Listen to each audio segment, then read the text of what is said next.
for joining us for Impro Talk. If you are listening and or watching on Saturday, June 25th, there is a new Intro to Narrative class from Impro Theater School starting on Saturday, July 9th at 10:30 a.m. That's an 8-week class with the wonderful Ryan Smith. And you can sign up by going to improtheater.com/hashtag online classes, or you can email school@improtheater.com. And on Saturday, July 9th, also at 10:30 a.m., there's a new physical core class with the wonderful Maddie Goff starting. And that is also an 8-week class coming up Sunday, July 10th, 2022, starting at 10:30 a.m. for 12 weeks with yours truly is a genre core class. And we are going to work on the Twilight Zone. You must have completed core 1, 2, and 3 in order to enroll. You can email school@improtheater.com, or you can go to improtheater.com/hashtag online classes. My guest today is Peter Michael Marino, an old friend. He is a New York City native. He's a producer, a director, a developer, a writer, a teacher, a performer. And he has done some amazing things, including during the pandemic, streaming over 150 live streamed performances, including Desperately Seeking the Exit, Show Up Kids, and Planet of the Grapes live. He's been featured in the Washington Post. He wrote a very controversial but funny piece in Medium, which is a satirical view of online theater. He is in Moonrise, immersive Cirque experience happening in Bushwick, Brooklyn. He was off Broadway with Pip's Island as a villainous character. We'll talk about that. And a whole lot of other things, including co-creating Hollywood Nurses, which is going to come back hopefully soon, fingers crossed, and was ahead of its time, with a future Impro Talk guest, Sheila Head. Please welcome Peter Michael Marino. And here he is, Peter. Thank you for joining us. Hello, Michael Rock. And when I say us, thank you for joining me. It's the royal us. It is. It is. It is such a delight to see you in person, live, or not in person. I mean, like, you know what I mean? Yeah. In real time. Yes. I'm seeing you in real time. I have not seen you in real time in a really long time. Yes. Yes. Good God. Our origin story dates back to the mid-90s. That sounds about right. Yeah. Early 90s, I think. Yeah. Probably because I think I met you as a teacher at Gymboree. Yes, that was way early 90s. Eek. Yeah. Gymboree was a chain of retail stores of kid stuff, but in some cities, it was also a chain of play centers for preschool kids. Rich preschool. You know, we also did Williamstown together. Yes. We did an improv workshop or something.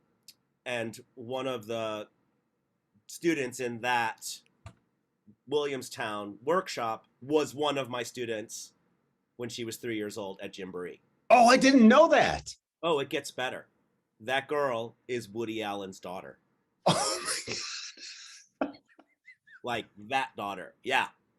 I mean, isn't that crazy? Holy macaroni. I know a couple of the celebrity kids that I had that we shared because we all subbed for each other's classes and stuff like that. But every now and again, I think like, man, some of those kids are full on adults with real lives. And some of them might, if they ran into one of us on the street, might remember. I don't know what do you remember from when you were 3? I have one memory that I can date. I have one like sort of. They say that memory is weird, and and they say that if you remember, when I say they, I mean the royal they. The royal they. They say that if you have a memory that seems like you're looking at it on film, it's probably a reconstructed memory as opposed to an original memory. But I do remember holding my mom's hand, walking to preschool. And because I remember the sort of the feeling of there were these particular toys, these like building block toys that I liked. And I remember thinking like, oh, I'm going to get to play with those. Weird, right? Like the giant foam version of Legos? No, these were clear, translucent plastic uh, things that kind of fit together, and you could kind of build a house of cards with them, but they would snap together. Oh yeah, yeah, yeah, yeah, yeah, yeah. They were kind of like day glow colors. Yes, yes, exactly. I remember those. Right. Wow, that's a good memory. I think I remember going to my first day of school when I was 4. Like I remember, yeah, I remember like bye, just like running off to school, and then I found out later that my mom just cried the whole time Oh, because I couldn't wait to go to school, and I was the first one to leave the nest. yeah. Oh, geez. And so that you grew up on Long Island, I think. Am I right about that? Um, well, I try to keep that a secret. Thanks for Okay. asking me. No, I You grew up in in Queens actually. I did. I grew up in Queens, and then I my parents thought, you know, it's a great idea to move your 10-year-old, your 11-year-old kid from Catholic school in Queens to public school in Long Island in the middle of the school year. oh God. So they did that. But that's like what people in Long Island, that's what people in Queens did. You just, you left Queens and you went to grassier places. And I could not wait to get out of Long Island. So I was in Long Island for junior high school and high school. And then I quite literally never went back. I went to college in Buffalo because it was the second biggest city in New York. That's all I knew. Yeah. And I stayed up there the whole time. I mean, got summer jobs and and then moved directly from school into Manhattan in the same building that I'm still in. Really? Yeah. That's amazing. Yeah, I know. I'm in a different apartment. I've been in 3 apartments, but I've been in this apartment now for like 26 years. Now I know because of when you've gone to like festivals and stuff that you've Airbnb'd your place before it was even called Airbnb. So I know that you have a great sense of style and that your apartment is really cool. But I also know that during the pandemic, your apartment became a theater. God. You're I'm triggered. You're giving me flashbacks. So we segued very, very quickly into pandemic theater. So let's dip into this for a minute and then we'll go back because I want to go back a little more, dig into the origin story a little bit. But so the pandemic happens and you're like, I got to do something. Just kind of, can you take us through a little bit of how you took like Planet of the Grapes online and et cetera, and took advantage of your isolation? Yeah, I mean, I thrive on chaos. I love blackouts. I love storms. I love natural disasters that affect lots of people.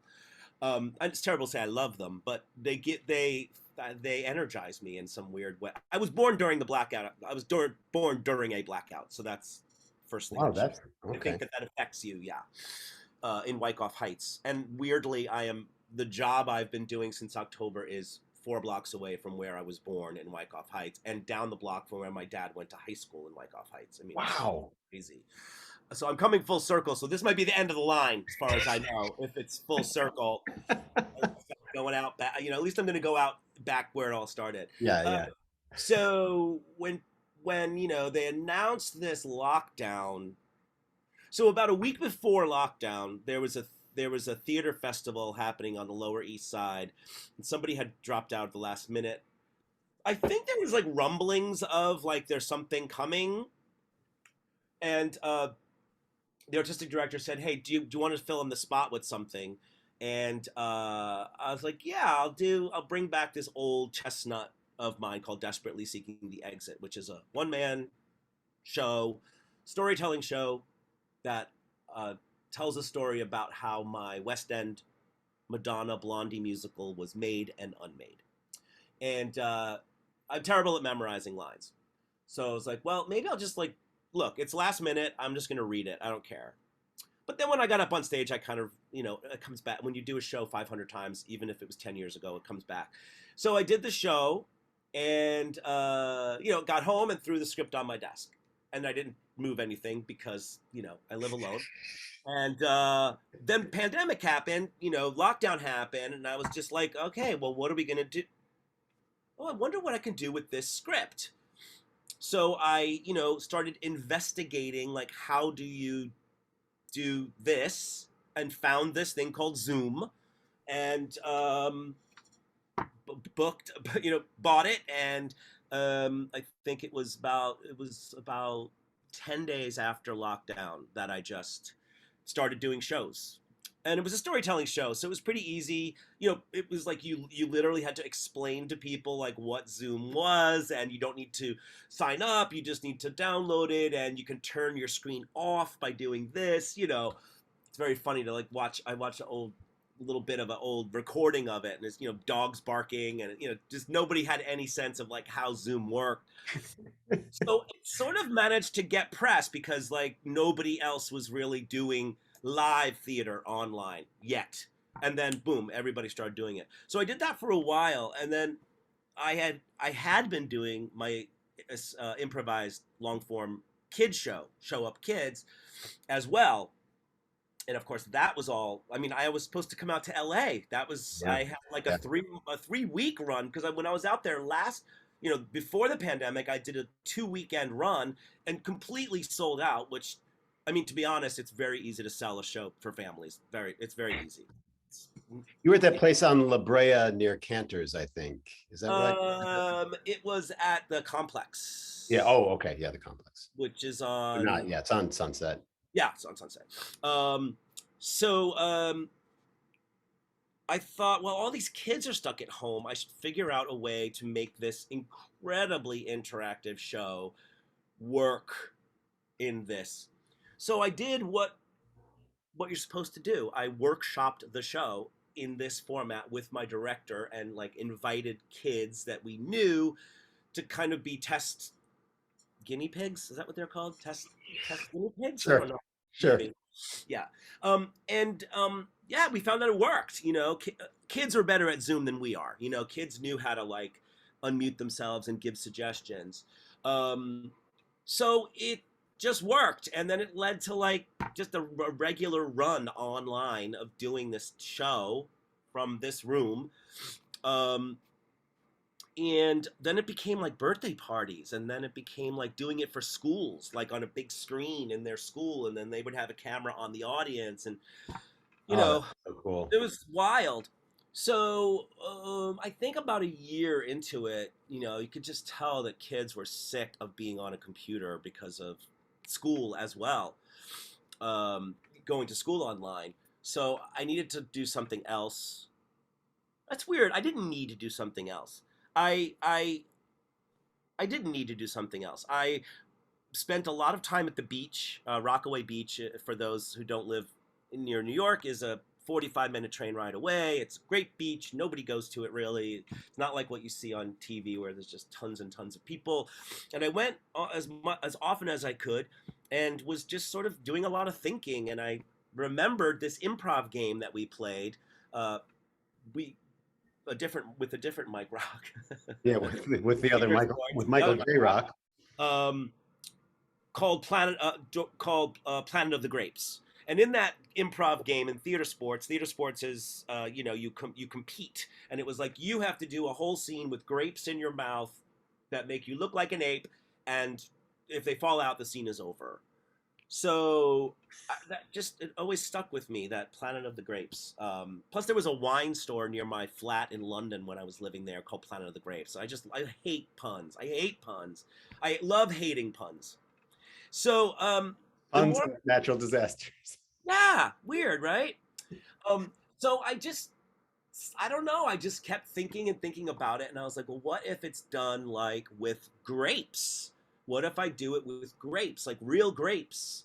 And then I sort of went and watched the movie a million times, and then I found the original screenplay by Rod Serling, and that is even better than the movie that we all know. A lot of it is in there, but he's talking about really important things in that. I mean, as well as the novel. There's just a lot of points about how terrible mankind is, and it just seemed right at that time to do something that was very humane. And cut to like 6 months later, there was a show. Uh, what I was doing, I learned, was called toy theater, which was something that was done in the Victorian era, where families would go to see an opera and buy a box and go home and undo the box and punch out all the little pieces and then recreate that opera in their living rooms. Really? That is fascinating. Yeah, yeah. So I did a lot of research on that and then just sort of realized, oh, I'm like reviving a centuries old art form, which was a good way to sell it as well. I'm not a puppeteer, so I had to learn a lot. Um, uh, and I, again, worked with the same director, Nicole Biancasino, who's in Vermont. And I had someone compose a score for it, and he's in Brooklyn.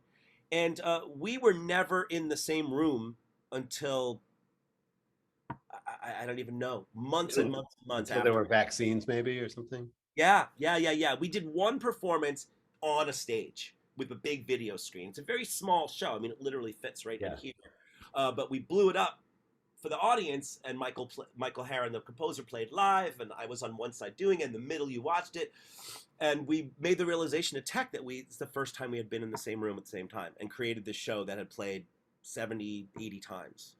And weirdly, I submitted it, and I was in the Edinburgh Fringe virtually. I was in the Brighton Fringe virtually. I was in like 5 or 6 different Fringe festivals, which was great because the show got reviews because there was nothing else for critics to see. So I wound up getting like I don't know, like 18 reviews, I think. Holy moly! Yeah, and That none is of them the were bad. I don't know if that's because that is the coin of the realm for theater people. Is to get yeah, right, right, exactly. So that was that. That is my uh, how I learned to be a technical theater maker story. But I really did. I mean, I'm looking around now and I'm thinking about all the equipment I had, just all kinds of lights and soundboards and programs and cables. And I mean, right now we're hardwired in because I learned like you got to be hardwired when you do anything. Um, yeah, it taught me a lot. It was great, and it it just I can't say that like I did it because I felt like I needed to be providing entertainment. I can't say I did it because I needed to do something for myself. It just was. It just happened. So, I think the spirit of your life and your career and what you know as a storyteller and et cetera just kind of like ushered you in that direction. yeah, sort of inevitable, I think. I'm weirdly doing a so in during COVID also, uh the Kennedy Center put out a call for people to create stuff that teaches kids online different art forms. So I submitted like how to put on a show in your own house because I was doing that, and it got chosen, and I made it.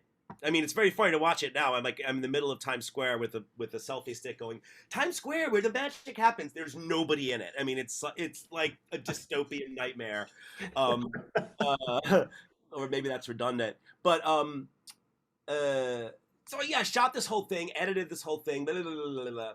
Thing does really well. And then a few months ago, Kennedy Center called up and they said, "Hey, we want you to do another project for us. We want you to create a series of videos that teaches kids and families about everything about opera." And I said, "Well, I know nothing about opera." They said, "You're great for this." So, okay. So long story short, I am doing this major project for the Kennedy Center, Washington National Opera. I've been there now and seen their shows and met all the important people and blah blah blah blah blah. And someone said very recently, like, okay, how are you doing a series of educational videos about opera? How are you? Why? What? And I just said, I'm Peter Michael Marino. Like that was my answer. And I think it really makes sense. Like if you think about it, it doesn't make sense. But if you just go, well, of course it's Peter Michael Marino. That's what, of course you're in an immersive circus show in Bushwick. Of course. There's Because Michael Marino would, I didn't ask for that job. I remember a quote from a fellow New Yorker whose name right now is escaping me, but she said she's referring to somebody who just found themselves in various projects, said like, well, she just steps in shit. Ah, And and it was just like, it was in the most positive way. Like she just things just turn up. But I think there is, I mean, I think there is an energy about a person, you in particular, but there is an energy about a person that attracts opportunities like Yeah. this. But also just to be corny and like kind of get on the whole improv thing, I, I think if you take the rules and tools of improv and really apply them in real life, it it makes you a person like me. Like, you know what I'm saying? Like you just Yes. go, yes, of course, yes, and tell me more about this. Yes, and tell me more about this. And a lot of these projects are, in a weird way, they do go back to, I would not be able to do them if I had not studied to be an improviser. I would not have the confidence to, to host, to be the only male in an immersive circus in Bushwick if I hadn't done improv. I don't know how anyone else could. I mean, we were trying to figure out who's going to replace me. We cannot. We're killing ourselves. To anybody who's not a New Yorker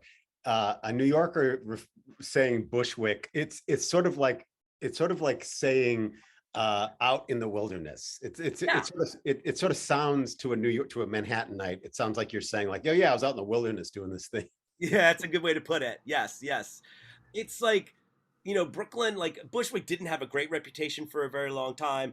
And then, they got their act together like most of Brooklyn did. And, it's a lot of, are they called yuppies? I don't know what they're called.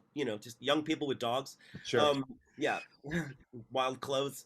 Um, so the show is like every Friday and Saturday. And I find myself sticking around. I'll have a drink after the show because it's a big drinking show, and they have these, sage infused tequilas and stuff like that. So of course I have to try everything, and then I have another, and then I'm like, oh, let's go to the outdoor beer garden because of course it's in Bushwick, and you got to do something like that, and you have another drink or two, and suddenly it's midnight, and I'm on the L train, which is basically the train that brings you from Brooklyn to Manhattan, with my eyeliner is still a little smudgy, I'm still a little sweaty, I'm carrying like my costume so I can wash it myself, and it's exactly what I would have been doing when I was 25 years old.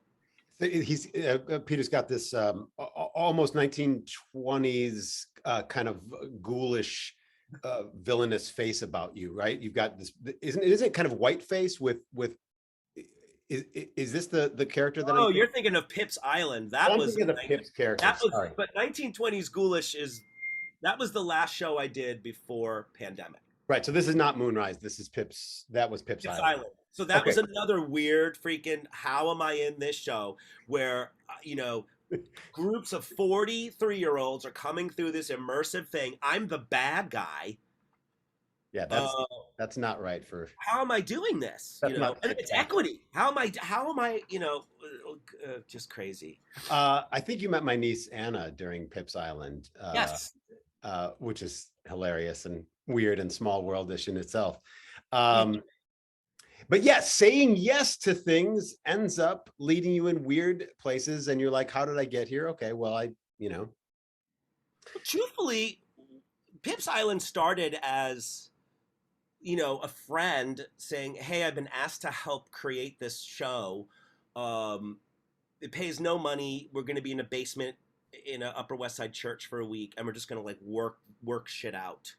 I am not a devised theater person at all. I do not like devised. I don't like being part of devised theater. I I want how to would know. you describe for the unfamiliar what it means when you say devised theater? I'm sure for those of you who know what devised theater is, this is going to be wrong. But to me, devised theater is when a group of people Yeah. come together with a theme or an idea, and they sort of play to create that thing, which then someone scribes and then becomes a thing.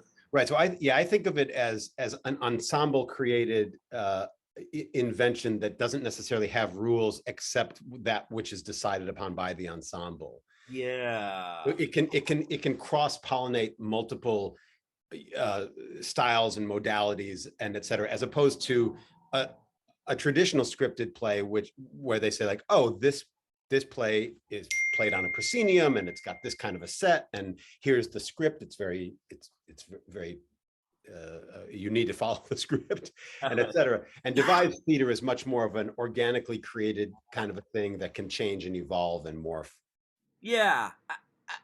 I like Not your thing. workshopping something that's already existing more than just coming up with something out of the blue. Um, so anyway, I said yes to this thing because I really like the director, and it was literally cardboard boxes representing set pieces and ladders, and just very very very raw. Oh, so when they called me into audition for it, they gave me a whole bunch of sides, and it was like a weird. Pip's Island is like this fantasy world, and this weird things happen. So there was like a weird little badger who like, invents things. And then there was like a weird little, I don't know, like a mole or something. There were very interesting characters. And then there was the bad guy. So I had all the like 5 sides, and so I went into audition, and I was like, "Please don't make me read the bad guy. Please don't make me read the bad guy." In your head, you're saying this. Yes, yes. I looked at the photo, their illustration of what they thought he was, and just his words, and I was just like, "This is so out of my comfort zone, so not what I do." And I read all the things. They were like, "Could you read the bad guy?" Oh, And I I was knew it. like, "Sure." So, Mike, I threw caution to the wind, and I went with my instincts, and I did me. I just did I me. love it. Like, I how love would I? Well, I finished the audition. At one point in the audition, I opened the door into the hallway and screamed at people outside to be quiet, right? God, I This is love it. my audition! It's just like ridiculous. And they're cracking up. Finish the audition under the table that they are, eating their lunch at. So I come up and the director says, "We literally want to offer you the part right now." So, okay, I'm the bad guy now. But the thing is, and I learned later on, they never thought of that role as comic. Oh, shoot. Wow. It wasn't written that way. They didn't think of it that way. I thought, though, having some experience with kids, like, you have to be funny. You have to. Here's what it is. You have to have faults.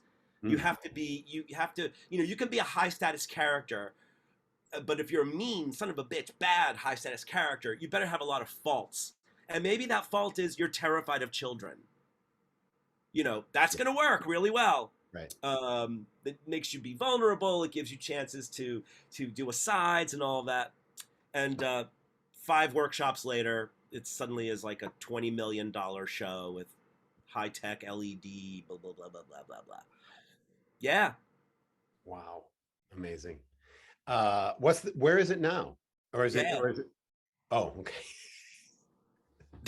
It closed at just the right time. So it ran for exactly a year, and then we were going on a winter break, and that winter was the winter that COVID started. Ah, okay. So that show, it's an immersive show with particles in the air already, smoke and lots of touching of things like everyone would have based. Nobody would have left. You just would have gone in, got COVID, and died. That's how it would have happened. Which, Plenty of medium in the air to attract COVID particles and let them get on everybody. oh, really? Yes, yes, yes. But the Bushwick show, the Moonrise. Moonrise show, that character is a little bit different than that. It's not as Yeah, that dark. character, I think. So I said that my character in Pip's Island was basically inspired by Count Chocula. This is the kind of actor I am. And then my character in Moonrise is basically Peter Lorre meets Oscar the Grouch. I love that. Peter Lorre. Oh, I love Peter I Lorre. love Peter Lorre. He's so Uh, he's so damaged. he is. And kind of a tragic yeah, anyway. Well, I the don't want to. interesting thing about the Moonrise show is that this host, clown, well, that's another thing is clowning. Like, I'm a clown now. I have no circus skills. I cannot juggle a thing. But I've been doing clown work without knowing I've been doing clown work because clown work is so much about connecting with the audience. Really, it's really what it is. It's just being able to really connect with them and be vulnerable, which is what I've always done in my solo improv shows. I just coached a guy yesterday who was doing a long form solo show Indiana Jones type adventure, which is a very smart idea. Yeah. But 40 minutes in, I said, here's the problem. Like, you're by yourself up there. You know, you need moments where you go to the audience and go, and then this happened. Like, you need to connect with us. Otherwise, we're just watching, I don't know what, a form on stage and hoping it's going to be funny. Um, oh, yeah. So they knew they needed a clown. They needed something comical, but they also needed someone to provide information about these different moon goddesses and what does each moon goddess represent. Um, and I think for some reason I'm very good at. Probably this is why I got the opera job. I'm very good at not being didactic. You know, I'm very good. You know, I'm a terrible student myself. Like, I like to learn through osmosis. I never want to be told I'm being taught something, which is good and bad. Yes. And so it was pretty easy for me to find ways to be funny and share information at the same time in this weird show about goddesses, moon goddesses. So before I forget, I need to ask, and this is going to sound like I'm jumping around like bananas, but is Planet of the Grapes, is the one of the live streamed versions of Planet of the Grapes available for people to see online? Yeah, it's like unlisted video. It's like unlisted on YouTube. Okay, because I just want so it's this tiny stage, It's a cutting board. Yes, is the stage. and all the kids, it's Planet of the Apes, and all of the characters are grapes.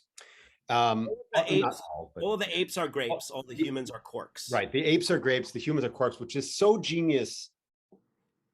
I was like, the humans are corks, and I was like, oh yeah, that's a. I was watching, and I was like, oh yeah, that's a good that's a good size comparison. You know, it's a good idea to use corks, and I was like, corks, Yeah, yeah. like, oh my god. Like the cork is like the thing that like holds the grape down. You know. I mean, I was like, oh my god, it blew my mind. But anyway, so there's like the soundtrack is amazing, and the quotes from the quotes or variations on quotes from the film are used to perfection. And anyway, it's just so delightful. And then Peter doesn't hide really. I mean, like you know, like in the tradition of puppetry, you know, you can sometimes see the puppeteers, which is part of the art. And so he's got this like full like camouflage thing with eye screen, like a screen over your eyes, and then like black makeup around the eyes so you can't quite. Anyway, it's just such a cool thing. And then when you realize that you're captivated by the story and stuff, and you realize that you're being taken in by the story of the novel, some of the influence of and plenty of the influence of Rod Serling's aspect of it, and then you're also taken in by the sort of the joy of puppetry. Yeah. And then you forget the scale. Like, I was watching and I completely forgot that this was all taking place, you know, in about a shoebox size space, you know, because you do these transitions where the entire set, you know, moves. And there's at one point, I think it's either right before or right after intermission, there's this piano, like at the intermission, there's a piano and a disco ball, kind of like a Don't Tell Mama cabaret kind of moment, you know, for the intermission. Right. But like you see Peter for a second, kind of like moving, and then I was like, oh my god, it's tiny. Anyway, it was just really such a great lesson in that storytelling is storytelling, no matter what the medium, you know, is and stuff. I agree. I mean, there were a lot of folks, lots of folks, who had to watch it more than once because it is hard to separate the two things. Like, you can watch it for the story, or you can watch it for the puppets, I guess, or the artistry, I guess you want to call it. and I didn't create it with that in mind. I didn't think like, oh, I'm creating some real art here. It's viewable on more than one level. But people get invested in the characters. Yeah. Um, this is like another weird thing with Moonrise is there's actually two shows. One is like a regular sort of immersive circus that I'm the host of, and the other one is like a cocktail experience where the audience kind of goes to whatever station they want, talks to whatever moon goddess they want. They make drinks with smoke and all kinds of stuff. And then I'm sort of like the guy who introduces these acts that happen every so often. But I have like my own little shop in the corner. And there's this beautiful um, sculpture that's tons of like fishing wire with coins, and if you it's probably 8 feet tall, it's in the sky, and when you step back and look at it from a certain angle, you can tell it's a woman's figure with her arms up in the air. So the director was like, I need you to create something having to do with that. So I decided she's the wishing woman, and there's this device where you put a coin in the machine, and then I slam this thing down, and it puts a hole in the coin, and then you add the coin to the string. So then your wish, which you have to wish, is part of the wishing woman. That's the basic premise. And I've got this, this weird steampunk freaking ridiculous Burning Man is what I kind of used as I'm a burner. I decided I'm a burner, man. I actually asked Sheila, I was like, Sheila, how do I be a burner without being Bill and Ted? And she was like, make sure your palms are out. And it really makes a difference. Like, yeah, man, yeah, is different than like, yeah, yeah, yeah, yeah. It just changes everything. I love that. That's our friend Sheila Head. Right? That's Yeah, gonna make be sure your palms are out. So people come over, and I'm like, hey, you want to make a wish? Come on over. And then they come over, and I say, what's your name? And then they go, what's your name? I said, oh, I'm Archie Archimedes. Archie Archimedes. Archimedes. 658 BC. Well, I'm related to Archimedes. And I just come up, he's my great, great, great, great, great, great, great uncle, whatever he is. He invented pi. He invented buoyancy. He invented all this great stuff. The screw, which is still used in farming. They call me Archimedes for the whole rest of the show. Hey, Archimedes, where are we? Hey, Archimedes, what's over here? They totally believe I created the sculpture. They believe that their wishes are going to come true if they put their finger on it and hold it tight for 3 seconds. This is the magic of theater, is that, I say to my cast members, I go, can you believe this? That they actually are still calling me Archie? They're like, Peter, that's what people go to the theater for. That's like when you go to Sleep No More, you forget that it's actors in masks. You're like, you believe they're part of the world. I'm a cynic. I can't, this is why I can't go to anything like this, because I just have to look like, where's the man behind the curtain?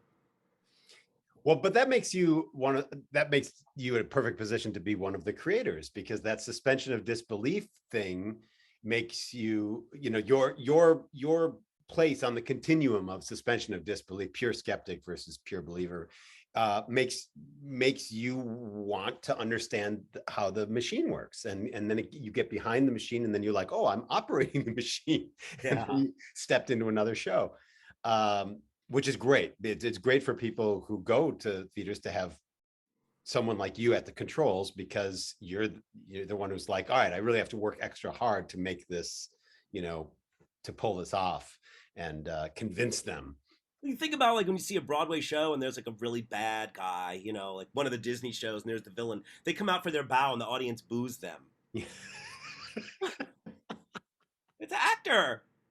They're not going to hire a really bad person to come here 8 shows a week. Just crazy. It's not like television. So I just want to double back real quick. So you're jumping around junior high and high school. Did you find storyteller creator people to work with? Did you do community theater? When did you find the opportunity to start doing stuff? Were you doing shows in the backyard? I was doing shows in the backyard growing up in Queens. We lived next door to a printer, and so they used to give us free oak tag. It was called back in the day. Now it's called poster board, and I used to make signs. Hey, show in the garden. My friends Love it. down the block had they had the only plot of land in Glendale where there was grass. We used to play Adam and Eve there. I mean, that's pretty scary. I don't know how far we got with that, but we did. Um, and yeah, like, hey, we're gonna, people would come to watch us do the alley cat, like some stupid dance.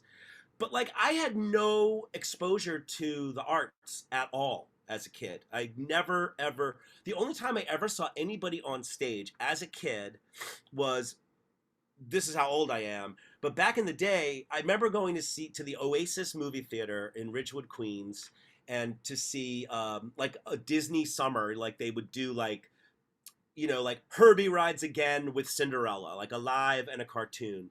And there was like a live Hansel and Gretel on stage before the movie started. Wow. I can see it. I can see where I was sitting. I was probably 6. I could see the little tiny set and the whole thing, and that was the first time I saw people on stage, and I thought that was really cool. And then I really didn't see a Broadway show until junior high school. There was a class trip to go see Frankenstein on Broadway. That show opened and closed on the same night. Did it really? Yeah. Holy moly. And I remember all of it. As a matter of fact, you might remember there's an avalanche scene early in Planet of the Grapes, Yeah. where the astronauts are on this new land, and then suddenly all these rocks come tumbling down on them. That is it is literally completely from Frankenstein on Broadway. Is it really? Yeah, at the end of Frankenstein on Broadway, the castle, goes on fire, and they must have had like giant boulders on like a mesh that slowly came down. And I remember explaining this to my director and saying, I have to recreate this, but tiny. So I think it's like thread and like little pieces of sponge, and then they just kind of come raining down on them. But I can control them. She's like, well, what if they can hop around? I was like, oh, that's even better. It's very Star Trek. The rocks can move. But see, it totally influenced me. Yeah, and then I guess I stumbled into like a rehearsal of Oliver in junior high school, and I was like, oh, that looks cool. I want to do the posters for that.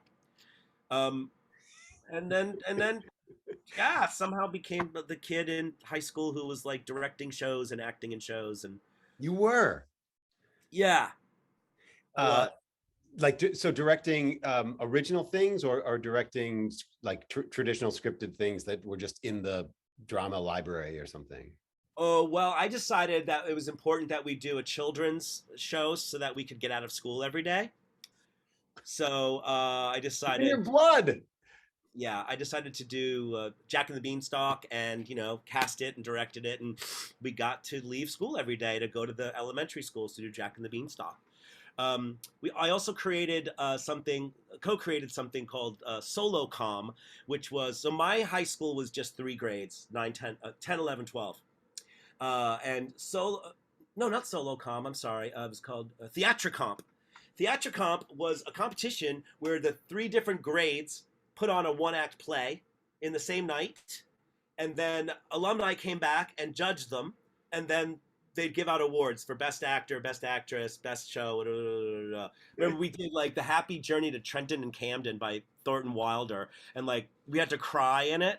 Oh, So like we put like Vicks Vapor Rub underneath the seats, our chairs, so we could just like put our finger under, and before the crying scene, just kind of go like that, and then like by the time it came to cry. But the thing was, like, wow. every show after us also Yeah. cried because it was on all the seats. It was like lice. It just got everywhere. That Theatricomp wound up ran at my high school for like 15 years after I graduated. It was just the thing, and I think it was just this. I've always just been a producer. That's really what I am. I'm a producer.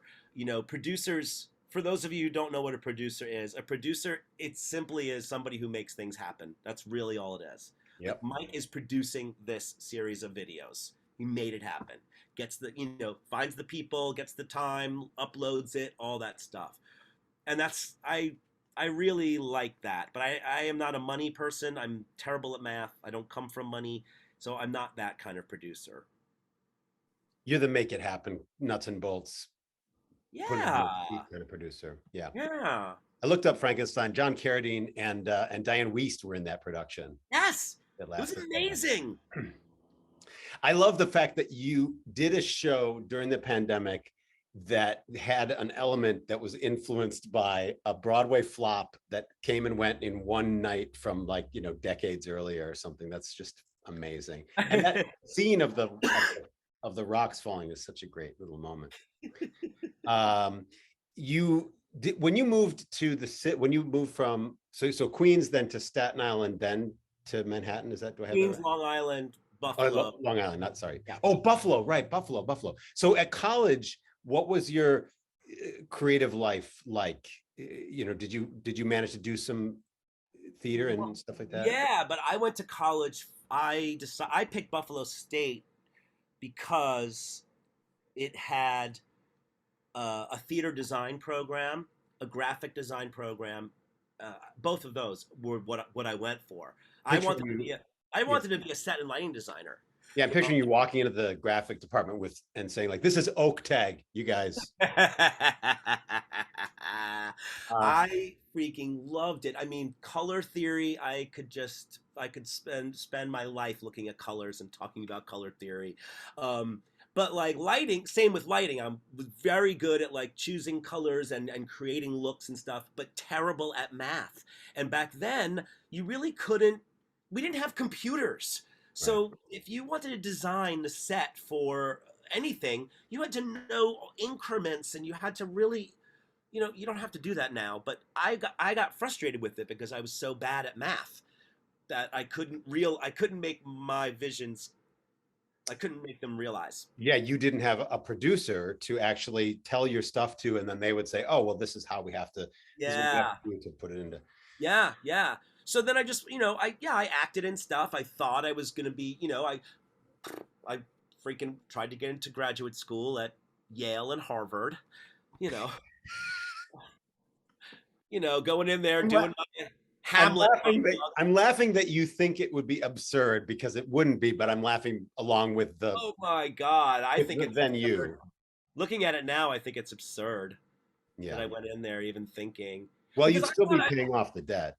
oh, that's true. Right, right, right. I just think it would have been great if somewhere along the line, one of my acting teachers said to me, "You're not a Hamlet. You're a George Costanza." Right. Just tell me that, Yeah. and let me just go and be the funny guy. I had a friend who became an agent, and he was immediately too big for his britches when he was a junior agent. Like he was, bottom of the ladder at an agency and really got too big for his britches. And I was visiting and I was saying, "I'm thinking of moving to LA." And he was like looking at me like quizzically and saying, like, "I mean, well, you're not a leading man and you're not like a character guy. I mean, what are you even gonna do?" And I was like, "Okay." I didn't have I don't know. I mean, I knew it was an obnoxious thing to say, Yeah, but it still bummed me out. yeah, yeah. So I just went back to New York and, me and my group sold TV shows for a minute. I remembered going into to meet an agent and did a monologue, and afterwards she was like, "So you seem kind of gay." Oh my God. I didn't even know I was gay at the time. Really? Yeah. And so there was this moment when you were like, "What are you talking about?" Well, no, I was like, oh, I guess I got to be less gay next time I audition for Yeah. something. Uh, Wow. yeah. It's funny, like that little moment stuck with me, but like it didn't destroy me. It didn't, Yeah. you know, I don't know. Did it stick in your head the next time you auditioned for somebody, or did it like last when you were looking at monologues and that sort of thing? I just think I stopped doing that monologue. This monologue looks gay on me. Does this does this does this But uh like your agent friend, like if if this was now, yeah. they'd be like, "Oh, you're so everything. You can be everything. You can be leading man-ish. You could be comic relief-ish. You can be all that stuff." Like, God, just kids now are so fortunate that like, there aren't boxes the way there were for us. Yeah. I think. Yeah, well, I mean, who knows? I mean, the opportunities for doing what you want to do and having people of the world see it are much, obviously, because of, the internet and smartphones and video and social media. They're much more obvious. So Yeah. say I'm gonna record myself saying this or doing this and see who watches it. We didn't really have that What do you? opportunity. I always think that if like this world existed when I was, in my 20s, that I somebody would have killed me by now. I don't know, man. I What do you mean, think? I was already on stage doing, theater sports / comedy sports when I was 20. So it does feel like if it had existed when I was a teenager, I would have ignored it because I was going to be a doctor. I was like, I'm not an actor. I was an actor kid. And then I was like, oh, that's not serious enough. And, so I kind of like pushed off my creative side for a couple of years. Um, yeah, so I don't know. I think if it had existed when I was in high school, it would have made me really paranoid and Yeah. and et cetera. And yeah, so I kind of feel like I dodged it on that sense. But at the same time, there are kids today who are like, yeah, social media is dumb. I'm going to be a physicist. Right. So they're still out there, the smart ones who are like one track minded about what they want to do and be. And then the creatives are doing all the nutsy stuff, which is good. We need it. So you when you leave Buffalo, did you say to yourself, well, New York City is obviously where I'm going to go because I'm just drawn here like a magnet, or did you think like, oh, maybe I'll go to London or Los Angeles or Chicago or Oh no, I always thought New York. It's like because that's where I saw my first Broadway show, so that's like where I had to be. I never wanted to or tried to be in your world in Los Angeles. I never tried to. Uh, I never took like a acting for film class or TV. I never, just never. I mean, I think I would have wasted money if I did. Right? I'm just not. This doesn't really need to be on TV. well, I think what happens is that you kind of learn you learn whether or not you are willing to weather the storm, and I just kind of like made this choice that I was gonna, but I mean I still do way more live theater than anything on film. I mean, apart from Zoom meetings, because that's in my roots, like when you grow up wanting to do stuff live in front of people, that just stays in your DNA, I think, forever. Yeah, yeah. I mean, it's like, Billy Crystal's what, 80 years old and he has a Broadway musical. He couldn't, he has to do it. He just needs to be in front of people. Look, Billy Crystal, he wasn't really that great in Harry Met Sally, right? He's not really a movie star. Yeah, He's a live on stage guy. And yeah. there's moments in that show where he talks to the audience and does his shtick and all of that. Weird reference, but I was just Is talking it about. is it is it Mr. Saturday Night that's come Yeah, back? Yeah.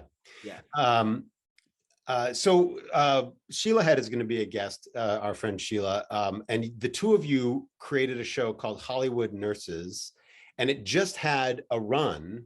I think in like Arizona, maybe, is that right? It had a developmental 29-hour reading Oh, workshop, which is like an equity thing at Phoenix Theater in Arizona. Yeah. okay. I didn't know the technical side of things, but can you tell me about the sort of like the origin story of Hollywood Nurses? Oh, the origin story is crazy for that. So Hollywood. So okay. So I was on tour with Stomp for a long time, Which we like a haven't year. talked about yet for some reason, but yes. Do we have to? Um, the coolest thing about Stomp was that I got to go to the Skywalker Ranch, and when they were casting for the new series of movies, they were looking for actors. So they invited a handful of us after seeing the show to the Skywalker Ranch, and we met uh, George Lucas, and saw where John Williams conducts all the things and the whole thing. And there was C3PO's arm was on the coffee table, and Ahmed Best got Jar Jar Binks. That's my great. That's my 6 degrees. Pretty cool. So, and we have that other like world circling each other, because I did improv in this tiny little room in the back of the Telephone Bar on 2nd Avenue, about a half a block away from the Orpheum, where Stomp, held court for years. So that's another little weird Peter and Oh, Mike. when we were in San Francisco, also Robin Williams came to see the show, and afterwards said, oh, "You have very good comic timing, young man." That's amazing. So anyway, we were on tour, and then we were in South America for 3 months, all of Brazil and everything, and yeah, Stomp is not an English language dependent show. It can play anywhere. That's why it's been playing forever, right? So this hotel in Santiago, Chile, had like a library, like of leftover books that people, I might even have it right here, as a matter of fact. Oh my gosh, show and tell, ladies and gentlemen. Oh, wait a minute. Come on now. This is where having your apartment and your theater all in one, really research library. I found this book, Hollywood Nurse, in the library, this little freaking book. I'm not a big reader. I was like, this is short. I read this. And I love that there was like a nurse, and then like obviously like the blur never works on this, but there's like a Hollywood looking like lights and sound and a sound stage, Oh, this is gonna be great. So I read it and I was like, oh, this is trash. I love this. I should turn this into a play. So I bought my first laptop from one of the fellow Stompers, whose brother was the cop in The Village People. Okay, there's another. Wow. Yeah. You're just name dropping. Sorry. It was the cop in the. Yeah, he sold me my first Mac, and I just was like, I'm going to turn this into a play. It's just basically just transcribe the book. And it's a fucking long play, but pretty funny. And I don't know. So that was like the beginning of Hollywood Nurse. And then Sheila and I had done a production of Greater Tuna at one point in my regional theater days. And Sheila and I were like, we should do Greater Tuna. She's going to tell you the same story. So we asked for the rights to do Greater Tuna, and they would not give it because Sheila was a she. She still is a she, but she was a she then as well. Oh, my God. Right. I mean, that's crazy. Men are playing women in that show. So they said no. So we're like, well, why don't we take Pete's Hollywood Nurse and make that into like a two-person, something that two people can do.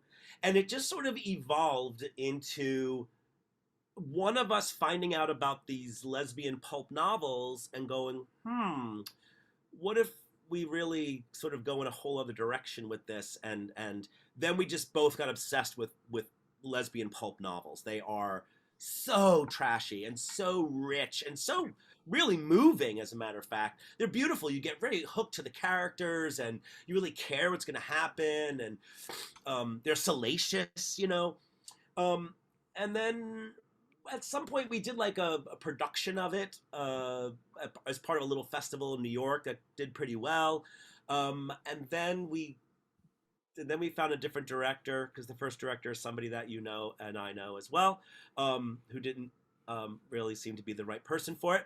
Then we found a new director, and before you knew it, we were back to just the two of us doing it, and then we added 2 more people to it, and then we realized we should not be in it because time had passed and we were now too old to be in it. Anyway, long story short, somehow this got picked up.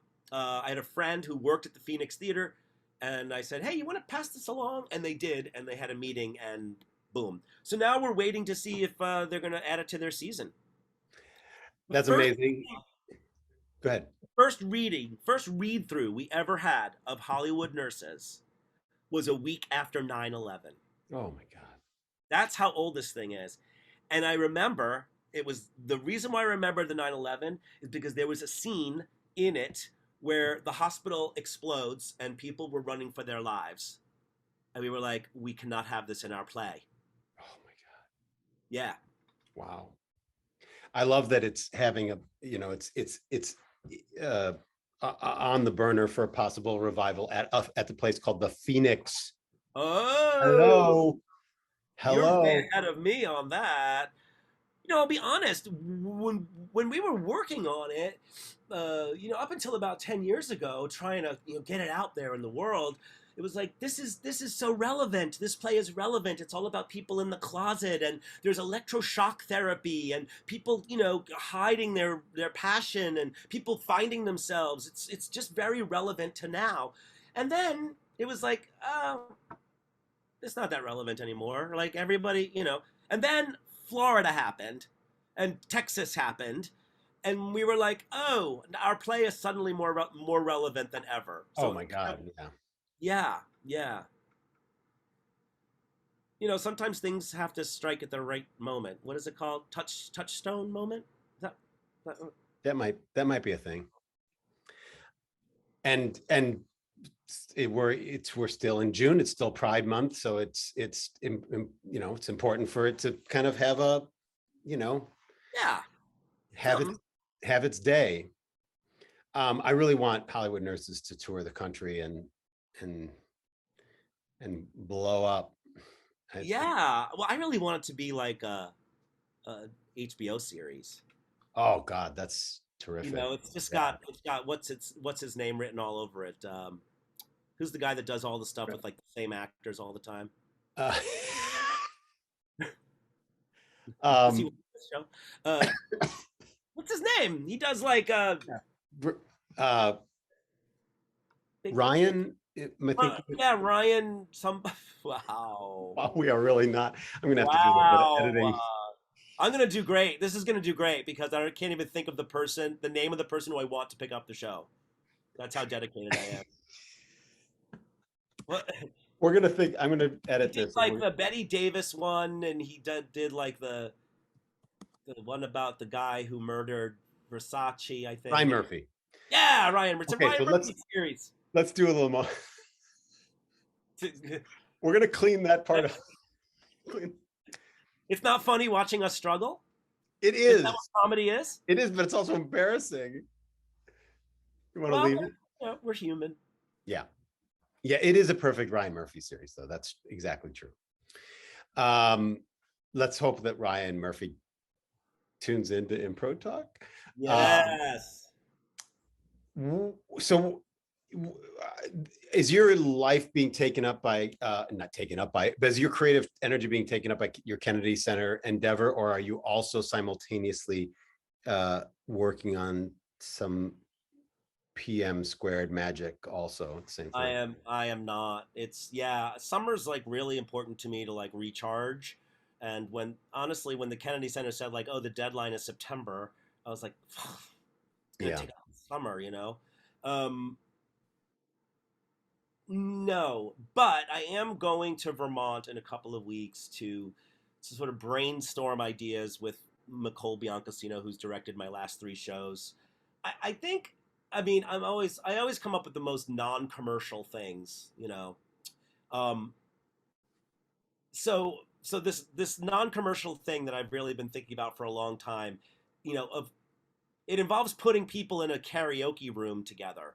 So like, when are we going to be ready to like all be in a room with strangers with our masks off? I don't know. But I feel like there's something I really like this idea of like the audience, like regular people creating the art like they do for Show Up Kids or even Show Up for that matter.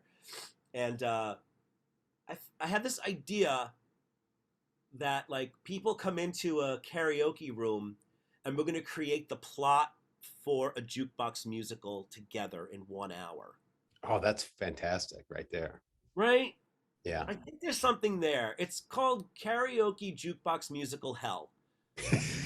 And I think at the end it's revealed that the host is the devil. I think they're trapped in this room. I could I kind of feel like I want to have like special effects that people won't notice. I don't know.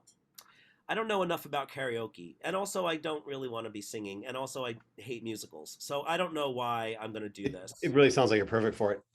So when you two show up together for this summit in the woods, do you expect one another to show up with blank notebooks or to show up with ideas that you're going to start cooking and working on, or how does that work? um, yeah, I mean, we're both really good at like being at being informal. I think we'll come up with our best ideas while we're like driving to the local watering hole, Yeah, or like having coffee at the local fair trade, non-GMO, gluten-free coffee shop. yeah. Um, yeah, Nicole and I always work that way. We always work that way. I remember when we were working on Show Up Kids. She's a professor at Middlebury College, and Show Up Kids was sort of devised. Now that I'm thinking about it, I mean, it was inspired by the adult show called Show Up, which was like a spoof of solo shows. But like, anyway, we rehearsed on the set of The Wolves, which is like a show about a girls' soccer team. So I'll just always remember like trying stuff out on the AstroTurf and rolling around and like going, oh, but I'm not gonna actually have AstroTurf every time I do the show, so maybe that's not a good bit. But it was very casual, yeah. Cause McCall and I have a very good casual. We're better when we're casual than when we're uh, professional. Sure. Sure, that makes sense. That's not the right. Speaking of casual in summer in Vermont, you're also a camper hiker type person. Like you're not afraid Yes. to put a tent up and stuff. Do Are you? you? I mean, kind of, but not. I haven't for a while, but I have done some, camping and some serious hiking and that sort of thing. When I lived in New York, I did the Appalachian Trail for a minute, but Oh, I haven't done that. w- are you going to be able to do that this summer? Get away for a couple days and put a tent up and cook on Yeah, a. my little gang of campers, we reserve our spot in Forked Lake in the Adirondacks 6 months before. New York State is just so great. It's like $18 a night for like Wow. our own island in the middle of a lake. Um, yeah, I'll do that, and then I'll probably go out to Montauk Point in September and camp on the beach, which is another just unbelievable. Like you're just you're just camping on the beach. It's crazy for like no money. Yeah. Um, Are there people yeah, around no, when you? Are there people around on the beach version? Are there sort of other people nearby, strangers nearby, also yeah. camping? So that's like an actual campsite, and it's mostly people who bring their RVs and stuff like that. A few people just bring tents. I mean, to be fair, there's dunes and the beach, and then we're behind the dunes. So it's Sure. just over the dunes is the beach. But it's a whole different experience waking up with sand in your tent instead of pine needles in your tent. Yeah. Um, I know. I don't know why I like it so much. I do actually. I really need like open spaces. I think it's just New York City. Being in New York City, uh, you're just kind of looking at the same, and the city is closing in on us. There's more buildings, and I just need open spaces. Is very Give me important. land, lots of land. Don't fence me in. Yeah, yeah. I like Uh, roughing it. I like not showering for 3 days. I like just bobbing around in a lake with a mug full of like crappy vodka and soda. Um, we both have the gluten-free issue, but camping is pretty easy to deal with that. It's not like you're making cake or bread. it's You just not put like it. it's not like you bring a dozen bagels when you go Yeah, camping or you just something. throw in a can of like Trader Joe's turkey chili on the fire. That's it. Chuck it in Well, the burrito. that's great recharging, particularly when you have deadlines and things like that are going to be coming up to be able to go and turn off for a minute and smell the trees or the sea air. Do you ever feel guilty doing things like that? Oh my God, that is literally the tagline to my life. I feel guilty about taking time for myself. Yeah, me too. Like, that is that is absolutely it. Yeah. You know, the I taught playwriting in Hillcrest, Queens this last year, and the teacher who I work with, I kind of saw that he was like kind of melting down a little bit. I mean, teaching is hard, but post COVID teaching is even worse. And we were on a really strict deadline, and he said, "I'm not coming in today. I'm taking a mental health day," which is only something that like a teacher would say, like only only someone who like has a regular job would say. And I thought, "Oh, that's bullshit." And then I thought, "Wait a minute, that's brilliant. That's great. How smart of him. I mean, whether it's true or not doesn't matter." And that really stuck with me. That like, yeah, if I'm gonna like go to the beach, if I'm gonna go to Rockaway for the day by myself and just read a book and have some White Claws, it's a mental health day, and it is because It you're is. shutting everything off. Yeah. We're bombarded with this like ding bong bamba, just constant so much. Sometimes it's great to have no signal. What is your, I ask this for in every interview, and in every interview I say that I ask this in every interview, so it's very meta. But to a creative person, a storyteller person, a person trying to find their way, maybe of any age, what are your thoughts about maybe a high school kid or an adult or anybody who feels this artistic pull or something, and they aren't really sure what to do, or maybe they're in the middle of a project and they're feeling burnt out or anything? What advice or thoughts do you have? Well, I think if you're trying to find your way and being burnt out, I think those are a bit different. Um, Sometimes you get burnt out because you're trying to find your way, and sometimes you find your way and get burnt out because you found it. Um, I don't know. I feel like you need to try to do things that scare you, I guess. And sometimes that's as simple as like going to see a show that you might think is like the Lehman trilogy. It's like, oh, that's like going to be about Wall Street, and I don't know anything about that. I'm going to avoid that. Well, it wouldn't be a Tony Award winning show and sell out every night unless there was something there that was human. Just go, just take that chance and go, or like, oh, I don't want to go to see uh, a 3 hour opera at the Kennedy Center. What, 3 hours? The hell am I gonna do for 3 hours? Then you go and like you leave with like these great images and things that inspire other things. And I become very interested in opera now.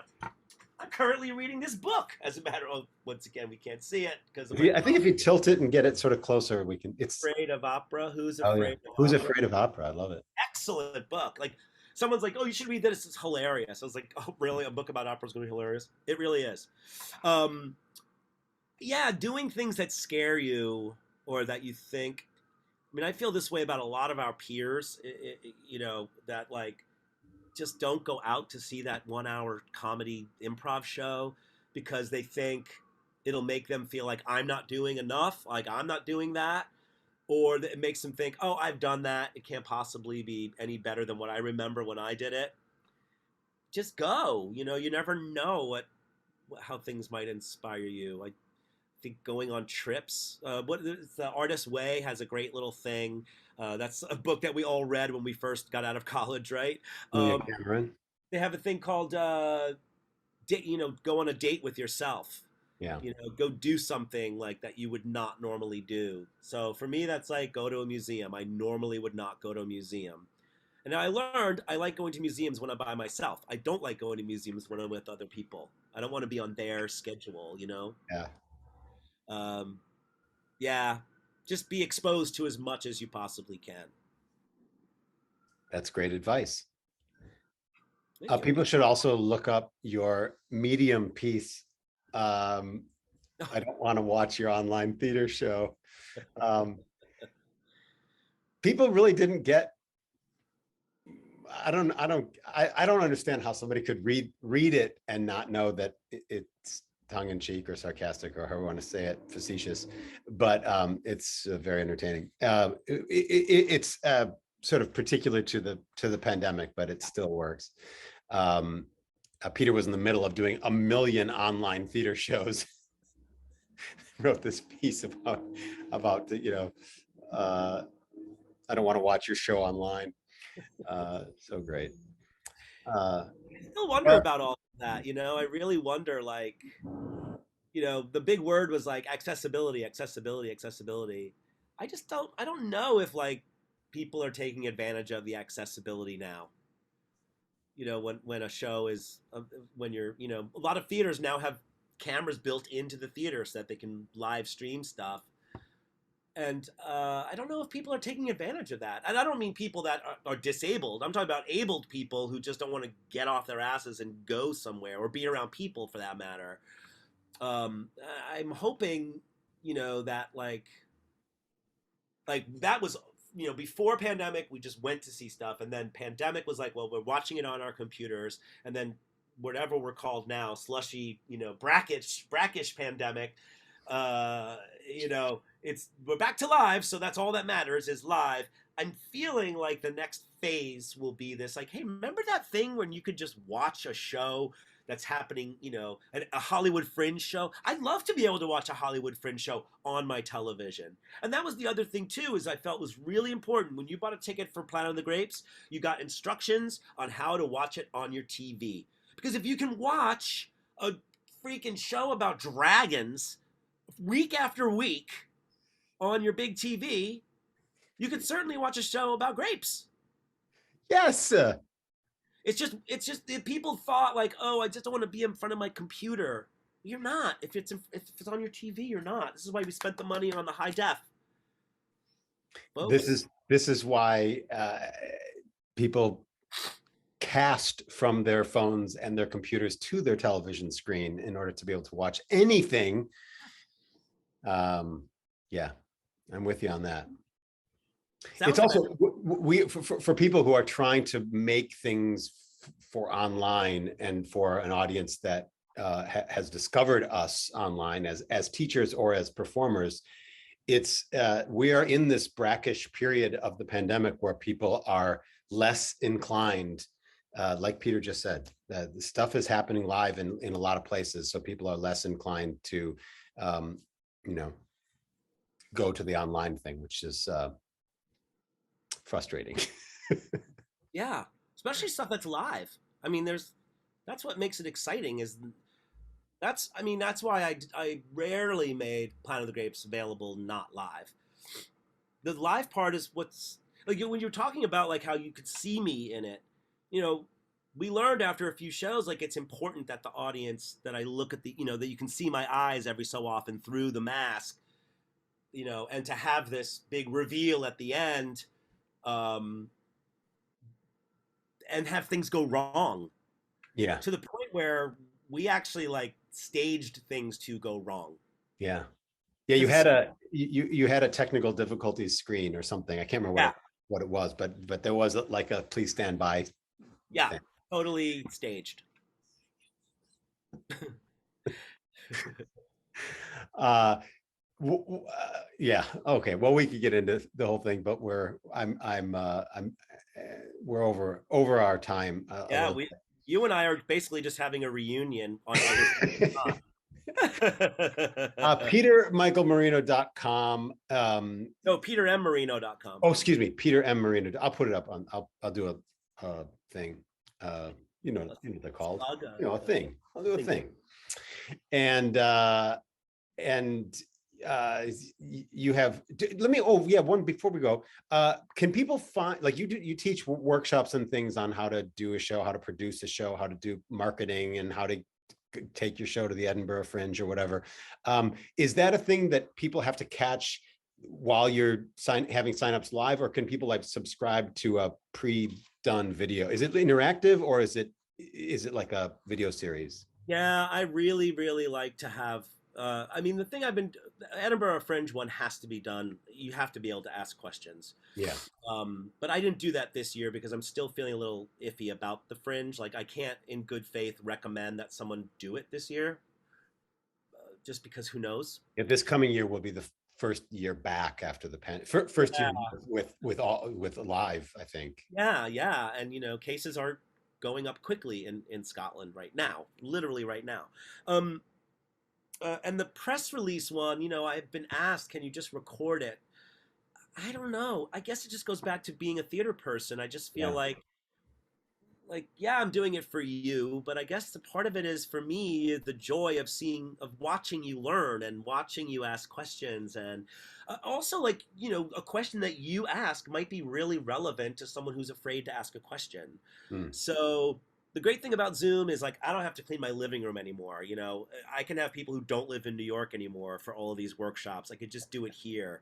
So right now, no. I also, I'll be honest, I'm scared that, like, what if, like, a press person who's actually, like, literally that's their job, is they are a journalist, or they are a big company that does press. They come across it and they're just like, what is that's bad advice.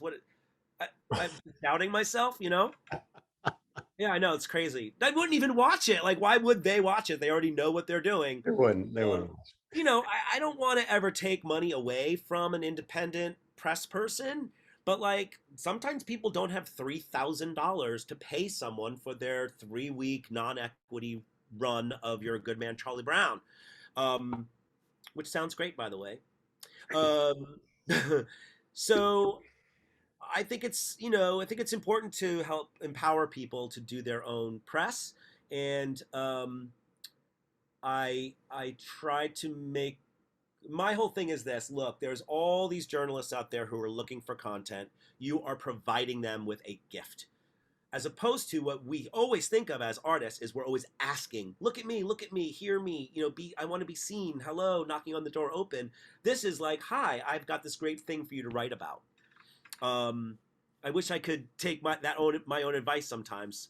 Uh, Yeah, Try it, but that is the curse of a lot of creators, storytellers, actors, producers, writers, directors, etc. Is this feeling of like, oh, I have to knock and wait for permission and etc. As opposed to I am giving a thing that that has value. right. Yeah. Well, terrific. All that's I'll put links in the subtitles so people can find you, and have a great retreat in Vermont. Create some stuff there, and I look forward to having you back when we have another show to talk about. Me too, Michael. I adore you. I always have. It's really an honor to be asked to be on your show. Thank you. Same. Thank you, Peter Michael Marino. Thank you for watching and or listening. We'll see you next time, and peace out. Impro Theater and the cast and crew of this online performance would like to take this time to honor the indigenous peoples of the ancestral and unceded homelands we each inhabit, and to consider the legacy of colonization and its far-reaching effects.